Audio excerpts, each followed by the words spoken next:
আসসালামু আলাইকুম। আরবি প্রনাউন বা সর্বনাম, এটা হচ্ছে আরবি সর্বনামের ক্লাস বা আরবি সর্বনামের ভিডিও। মানে এই একটা ভিডিওতে আরবি যা সর্বনাম আছে আপনারা সবগুলো শেখানো হবে। এই একটা ভিডিওই যথেষ্ট আপনাদের জন্য। তো এখানে দেখুন, প্রথমে লেখাটি মনোযোগ সহকারে পড়ুন। বাংলা যেভাবে কথা বলেন সর্বনামও সেভাবে ব্যবহৃত হয়, তবে কিছু বিষয় মনে রাখা প্রয়োজন। বিশেষ করে মুখস্থ করার অংশগুলো ভালোভাবে আত্মস্থ করুন। এই পেজে শুধু সর্বনামগুলো দেখুন, মানে এই ক্লাসে আপনি জাস্ট সর্বনামগুলোর উপর ফোকাস দিবেন, মানে শুধু এই ক্লাসে আপনি সর্বনামগুলো জানলেই হবে। তাহলে চলুন আমরা ভিডিওর মূল ক্লাসে চলে যাই। আমি মানে আনা। আমি শব্দটা আপনারা বাংলা যেভাবে ব্যবহার করেন বাংলা বলার সময়, আনা শব্দটা আরবি বলার সময় আমির মতো করে ব্যবহার করবেন। এখানে কোনো টেন্স নাই বা কোনো সিস্টেম ইংলিশের মতো অনেক কঠিন না। তো এক্সাম্পল, আনা রানা মানে আমি রানা, আনা মাফসুদ মানে আমি খুশি। তো এখানে আরেকটা কথা আমি বলে রাখি, মাফসুদ অর্থ খুশি, কিন্তু এই ওয়ার্ডটা এখানে এখনো শেখার দরকার নেই, এটা আমি অ্যাডজেক্টিভ ওয়ার্ডে শিখাই দেব। তো এখানে মূলত খুশিটা আপনি জেনে রাখেন, মানে এগুলো কিভাবে সেন্টেন্সগুলো বলা হয় এগুলো শিখে রাখবেন। কিন্তু আপনার সবচেয়ে বড় ফোকাস হবে আজকে সর্বনামের উপর, যে সর্বনামগুলো আছে এগুলো শেখার জন্য। তো এই সর্বনামের উপর ফোকাস দেবেন। তো আমার মানে মালানা বা হাগ্গি। মালানা শব্দটা বেশি ব্যবহার হয়, হাগ্গিটা যেখানে যে অঞ্চলে ব্যবহার হয় সেখানে ব্যবহার করবেন। তো আমার বোঝাতে সাধারণত মালিকানা বোঝায়। হাদামাল মালানা, এই জিনিসটা আমার, মানে মালানা বিলেত বাংলাদেশ, মানে আমার বিলেত আমার দেশ বাংলাদেশ। আমরা মানে নাহানু। এক্সাম্পল, নাহানু আলিয়ম রো মানে আজকে আমরা যাব। আলিয়ম নাহানু সেই সুগল মানে আজকে আমরা কাজ করব। এখানে আরেকটা কথা আমি বারবার বলি, সেটা হচ্ছে মনে করেন আলিয়ম নাহানু সই সুগল।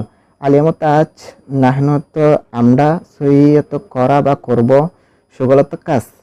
তো এখানে মেন বিষয়টা হচ্ছে সুগল, এটা একটা হচ্ছে ক্রিয়া মানে ভার্বস, তারপর সৈয়দ হচ্ছে ক্রিয়া, আলিম হচ্ছে একটা বারের নাম। এগুলো আমি সবগুলো স্টেপ বাই স্টেপ, এগুলো আলাদা ক্লাস আছে এগুলো শেখার জন্য। এগুলো যখন ক্রিয়ার ক্লাস করব তখন এগুলো ওখান থেকে শিখে নিতে পারবেন, কারণ তখন ওইখানে একদম আমি স্টেপ বাই স্টেপ শিখাবো। আজকের ক্লাসটা হচ্ছে শুধু জাস্ট সর্বনামের উপর ফোকাস দেবেন, আর এগুলো জাস্ট শুনে যাবেন, আমার কথাগুলো শুনে যাবেন। তাহলে আমাদের বা লাকাইদা মানে মালানা। লাকাইদা শব্দটা খুব কম ব্যবহার হয়, মালানা শব্দটা মোটামুটি ব্যবহার হয়, মানে আমাদের বোঝাতে মালানার মতো মালানাই বলে অনেকে, আবার লাকাইদাও মোটামুটি ব্যবহার হয়। এক্সাম্পল, হাদামান লাকাইদা বা মালানা, এই জিনিসটা আমাদের। হাদা সায়ারা মালানা, এই গাড়িটা আমাদের। মানে আন্তা, মেয়ের ক্ষেত্রে আন্তি। তো আপনি এটা একটা সম্মানসূচক শব্দ। তো এটা মনে করেন আমি আপনাকে একটা বুঝাই দিই এক্সাম্পল। মনে করেন আপনি কোনো পুরুষ মানুষকে ডাকতেছেন, মানে কোনো পুরুষ, তো এক্সাম্পল তাকে ডাকতেছেন হাবিবি তাল আন্তা হিনা, মানে হাবিবি আপনি এখানে আসুন। অথবা হয়েন আন্তা রো, মানে হাবিবি হয়েন আন্তা রো, মানে আপনি কোথায় যান। তো এটা কোনো পুরুষ মানুষকে বলার সময় আন্তার শব্দটা ব্যবহার করবেন, কিন্তু কোনো মেয়ের ক্ষেত্রে বললে, কোনো মহিলার ক্ষেত্রে মানে হরুমার ক্ষেত্রে বললে বলবেন যে হয়েন আন্তি, মানে আপনি কোথায়, হয়েন আন্তি রো মানে আপনি কোথায় যান। তো এই কথাটা মেয়ের ক্ষেত্রে বললে মনে করেন আন্তি বলবেন, পুরুষের ক্ষেত্রে বলে আন্তা বলবেন। যেহেতু আপনারা বেশিরভাগ আরবে দেখবেন যে এগুলো আন্তা, মেয়েকে বললে আন্তা, পুরুষকে বললে আন্তা, কিন্তু মনে করেন স্মার্টলি কথা বলার জন্য, প্রফেশনাল আরবিতে কথা বলার জন্য আপনারা এভাবে স্মার্টলি কথা বলবেন। এক্সাম্পল, হয়েন আন্তা মানে আপনি কোথায়, কেপ হালেক আন্তা মানে আপনি কেমন আছেন। তো মেয়ের ক্ষেত্রে বলে কেপ হালেক আন্তি মানে আপনি কেমন আছেন। তো আপনার মানে আন্দাক, মেয়ের ক্ষেত্রে আন্দাকি। এক্সাম্পল, এস হাদা মালান্দাক মানে শো হাদা মালান্দাক, তো এই জিনিস কি আপনার, হাদা সাহের আন্দাক এই গাড়িটা কি আপনার, মানে এগুলো হচ্ছে আপনি একটু জোর দিয়ে প্রশ্ন করবেন।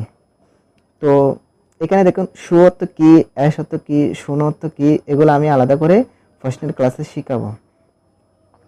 তো আপনারা বা আন্তুম, মেয়ের ক্ষেত্রে হবে আন্তুন, মানে আন্তুন। এক্সাম্পল, আন্তুম মাইজে আলিয়ম মানে আপনারা আজকে আসবেন না, ইজা আনতুম ইজি সাওয়া সাওয়ান আরো, যদি আপনারা আসেন সাথে আমি যাব। আপনাদের মানে আন্দাকুম বা মালাকুম, মানে আন্দাকুম মানে শব্দটা বেশি ব্যবহার হয়। তো এক্সাম্পল হাদামাল আন্দাকুম, এই জিনিসটা কি আপনাদের? হাদা সায়ার আন্দাকুম, এই গাড়িটা কি আপনাদের? মানে একটু চাপ দিয়ে বলবেন প্রশ্নের ক্ষেত্রে, মানে বোঝাবেন মুখের মধ্যে আপনাকে বোঝাইতে হবে কোনটা প্রশ্ন কোনটা উত্তর, কারণ আরবি ভাষাটা এরকম। তারপর হচ্ছে তুমি, মনে করেন তুমি শব্দটা হচ্ছে সাধারণ ক্ষেত্রে ব্যবহার হয়, কিন্তু আপনি মতোই তুমি সেম, কিন্তু আপনি এটা হচ্ছে সম্মানসূচকভাবে ব্যবহার করবেন। তো তুমি তো ইনতা, মেয়ের ক্ষেত্রে ইনতি। এক্সাম্পল হয় ইনতা মানে তুমি কোথায়, ক্যাফ হালে কিনতা মানে তুমি কেমন আছো। তারপর হচ্ছে তোমার মানে ইন্দাক, মেয়ের ক্ষেত্রে ইন্দাকে। তা আপনাদেরকে বলছি মেয়ের ক্ষেত্রে কিভাবে ব্যবহার করতে হবে। তারপর এক্সাম্পল শো আশহাদা মাল ইন্দাক, এই জিনিস কি তোমার? হাদা সায়ারা ইন্দাক, এই গাড়িটা কি তোমার? তোমরা বা ইনতুম, মেয়ের ক্ষেত্রে ইনতুন। এক্সাম্পল ইনতুম মাইজালিও, মানে তোমরা না, ইজা ইনতুম ইজি সাওয়া সাওয়ানারো, যদি তোমরা আসো আমি সাথে যাব। তোমাদের মানে ইন্দাকুম। এক্সাম্পল হাদামাল ইন্দাকুম, এই জিনিসটা তোমাদের, মানে এটা আপনি ওদের মালিকানা বোঝাচ্ছেন আর কি। তো হাদা সায়ারা ইন্দাকুম বা এই গাড়িটা তোমাদের, বা প্রশ্ন চাপ দিয়ে প্রশ্ন বোঝাবেন। সে মানে হুয়া, মেয়ের ক্ষেত্রে হিয়া। এক্সাম্পল হুয়া লেশ মাইজি, সে কেন আসবে না। হুয়া হয়েন মানে সে কোথায়, তো মেয়ের ক্ষেত্রে বলবেন যে হিয়া হয়েন, মানে সে কোথায়। তো তারা, তারা মানে হুম, মেয়ের ক্ষেত্রে হুম, মানে এক্সাম্পল হুম সুগল হাদা, তারা কি এই কাজটা করবে।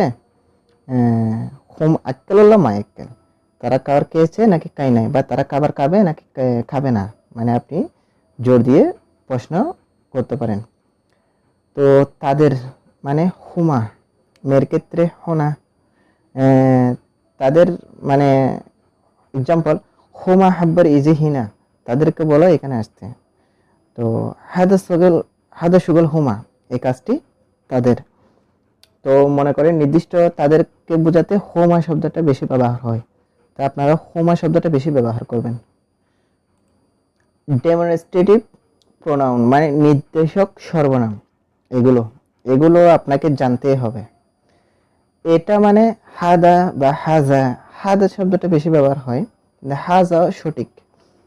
তো মনে করেন এটা মানে আপনার, এখানে আমি বলি আপনার সামনে কিছু একটা আছে, সেটা বোঝাতে হাদা বলবেন, মানে একদম আপনার সামনাসামনি কিছু একটা আছে, মানে কোনো জিনিস একটা আছে, এটা বলবেন হাদা।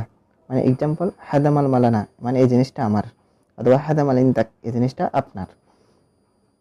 তো ওইটা মানে আপনার থেকে কিছু একটা দূরে, মানে সামান্য দূরে আছে, মানে আপনার থেকে একটু সামনে দূরে, আপনার থেকে কিছু দূরে কোনো কিছু একটা আছে, সেটা বোঝাতে মানে হাদাক বলবেন। এক্সাম্পল হাদাক মাল মালানা, ওই জিনিসটা আমার, মানে হাদাক মানে ওইটা, হাদা মানে এইটা। ওইগুলো মানে হাদল, মানে আপনার সামনে অনেকগুলো জিনিস আছে, তা থাকলে ওইগুলো বলবেন হাদল, মানে আপনার সামনে তো একটা জিনিস না, অনেকগুলো জিনিস আছে, তখন বলবেন যে এইগুলো। তা একটা জিনিস বললো মানে হাদা, তারপর মনে করেন অনেকগুলো জিনিস থাকলে বলবেন যে হাদল, মানে আপনার সামনে একদম অনেকগুলো জিনিস আছে, এগুলো বলবেন হাদল। এক্সাম্পল হাদল মাল মালানা, মানে এই জিনিসগুলো আমার। তারপর দেখুন এখানে ওইগুলো মানে আপনার থেকে দূরে, মানে কিছুটা দূরে, মানে অনেকগুলো জিনিস আছে, ওগুলো বলবেন হাদলিক। এগুলো মানে স্মার্টলি কথা বলার জন্য, মানে প্রফেশনালভাবে কথা বলার জন্য এভাবে বলতে হয়। মনে করেন আপনার থেকে কিছু দূরে অনেকগুলো জিনিস থাকলে হাদলিক বলবেন। এক্সাম্পল হাদলিক মাল মালানা, মানে ওই জিনিসগুলো আমার। তো আমাদের আজকের ক্লাসটা হচ্ছে এ পর্যন্ত, মানে সর্বনাম যা আছে এগুলোই আপনারা ভালো মনোযোগ সহকারে শিখে নেবেন। আর এই ক্লাসের যে পিডিএফটা আছে, এই পিডিএফ ডাউনলোড করে নেবেন। আমি ডিসক্রিপশনে লিঙ্ক দিয়ে দেবো বা কমেন্টের ফার্স্ট লিঙ্কে ওখানে লিঙ্ক দিয়ে দেবো, ওখান থেকে ডাউনলোড করে নেবেন। ওখান থেকে আপনারা এগুলো আবার প্র্যাকটিস করবেন, মানে ওইটা ডাউনলোড করে। আর হচ্ছে আমাদের নেক্সট ক্লাস হচ্ছে প্রিপজিশন, মানে সম্পর্কসূচক অব্যয়, মানে গিদ্দাম মানে সামনে, অরা মানে পিছনে, তাহাতা তো নিচে, ফোক তো উপরে, মানে ওইগুলো আমরা নেক্সট ক্লাসে শিখব। ওইটা হচ্ছে প্রিপজিশনের ক্লাস। আজকে পর্যন্ত এই ক্লাসটাই। তাহলে ধন্যবাদ, ভালো থাকবেন। আর যদি ভালো লাগে মনে করেন চ্যানেলটা সাবস্ক্রাইব করবেন, লাইক কমেন্ট করবেন। ওকে, সালাম আলাইকুম।